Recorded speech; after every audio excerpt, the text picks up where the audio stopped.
When I think of, motivation, prophetic motivations, and I think of, the modernist psychological approach and how the prophets might have been, maximally or desiring to maximize their political influence and power. And you think of a guy like Jeremiah, that's the first thing I think of with Jeremiah. You know, Yes, Man, I thought Jeremiah, the same thing. he wasn't a young man just minding his own business at all. No, he had a plan and a purpose to go forth Yeah. to the world's leaders and try to exert his political power. I mean, Isn't it it something? is. Voss has a line, we'll look at it later, where these prophets surely start to look like the critics. You know what I mean? Wanting all this academic influence and Well, reputation and so for on. sure. But in their case, it was a little more political. Yeah. But yeah, Camden, here's the thing. As we're going to be able to do some internal critiques of this, but I think Jeremiah being a great paradigm of this, the very thing that they're wanting to say the prophets are after are precisely the things the prophets call out kings and false prophets for doing. Yeah. We'll look at this later, I but know.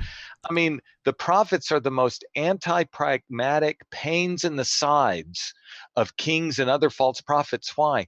Because they're not motivated by political gain.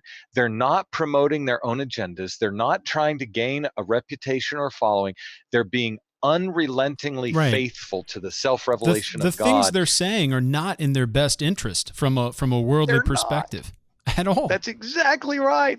In fact, if you're a politician, I guarantee you there are much more politically savvy ways to go about it than say, hey, thus saith the Lord, due to your idolatry and rebellion, you are going to be sent in exile because you have despised the things of the Right. Lord. Repent, the covenant lawsuit structure.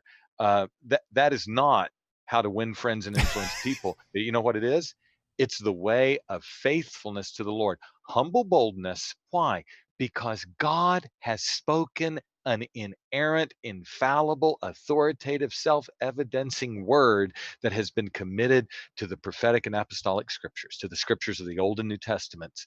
And as such, you see, we as ministers of the word are to be bound by the same conviction of the prophets and to follow those words breathed out once for all by God, and to do it in a way that does not aspire for influence or a hearing, but aspires for faithfulness and ultimately to serve the church and honor the word, the God breathed word of the ascended Christ.